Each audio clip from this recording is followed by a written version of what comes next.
നാളെയായിരുന്നു ഈ ഏകീകൃത കുർബാന നടപ്പാക്കണം. അതിനെ സർക്കുലർ ഇറക്കിയിരുന്നു. നാളെ നടപ്പാക്കിയില്ലെങ്കിൽ വൈദികരെ പുറത്താക്കുമെന്നടക്കമുള്ള അതുമായി ബന്ധപ്പെട്ട് വലിയ തർക്കങ്ങളും വലിയ പ്രതിഷേധങ്ങളും ഒക്കെ നിലനിൽക്കുകയായിരുന്നു. ഇപ്പോൾ അതുമായി ബന്ധപ്പെട്ടൊരു വാർത്തയിലേക്ക് നമുക്ക് പോകാം. സിറോ മലബാർ സഭയിലെ കുർബാന തർക്കത്തിൽ താൽക്കാലിക സമവായം. ഞായറാഴ്ചകളിലും പ്രധാന ദിവസങ്ങളിലും ഒരു ഏകീകൃത കുർബാനയെങ്കിലും അർപ്പിച്ചാൽ ജനാഭിമുഖ കുർബാന തുടരാമെന്നാണ് പുതിയ സർക്കുലർ.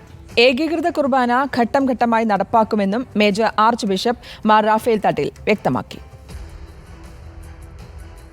എറണാകുളം അങ്കമാലി അതിരൂപതയിൽ നാളെ മുതൽ ഞായറാഴ്ചകളിലും പ്രധാന ദിവസങ്ങളിലും ഒരു ഏകീകൃത കുർബാനയെങ്കിലും അർപ്പിക്കണമെന്ന് സിറോ മലബാർ സഭയുടെ പുതിയ സർക്കുലർ.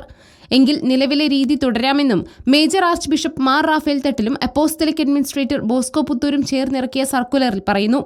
സിനഡ് ഇനി തീരുമാനമെടുക്കുമ്പോൾ ക്നോനിക സമിതികളുമായി ചർച്ച നടത്തുമെന്നും ഉറപ്പു നൽകി.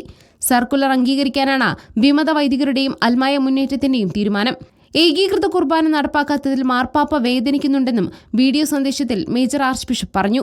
എറണാകുളം അങ്കമാലി അതിരൂപതയ്ക്ക് സ്വതന്ത്ര സഭയാകാം എന്ന വ്യാജ പ്രചാരണങ്ങളിൽ വിശ്വസിക്കരുതെന്നും മേജർ ആർച്ച് ബിഷപ്പ്. കുർബാന അർപ്പണത്തിൻ്റെ കാര്യത്തിൽ സഭയെ അനുസരിക്കാതെ പുറത്തുപോയാലും മാർപ്പാപ്പയുടെ കീഴിൽ ഒരു സ്വതന്ത്ര സഭയായി തുടരാമെന്ന വ്യാജ പ്രചരണം ശ്രദ്ധയിൽപ്പെട്ടിട്ടുണ്ട്.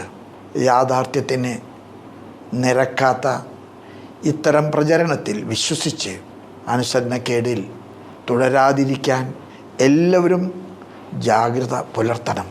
നാളെ മുതൽ ഏകീകൃത കുർബാന നടപ്പാക്കിയില്ലെങ്കിൽ വൈദികരെ പുറത്താക്കുമെന്നായിരുന്നു ആദ്യം പുറത്തിറക്കിയ സർക്കുലർ. പഠനം കഴിഞ്ഞ ഡീക്കന്മാർക്ക് വൈദിക പട്ടം ഉടൻ നൽകാനും തീരുമാനമായിട്ടുണ്ട്. കുർബാന തർക്കത്തെ തുടർന്ന് ഇക്കഴിഞ്ഞ നവംബറിൽ പഠനം പൂർത്തിയാക്കിയ 8 ഡീക്കന്മാർക്ക് ഇതുവരെ വൈദിക പട്ടം നൽകിയിരുന്നില്ല. റിപ്പോർട്ടർ, കൊച്ചി.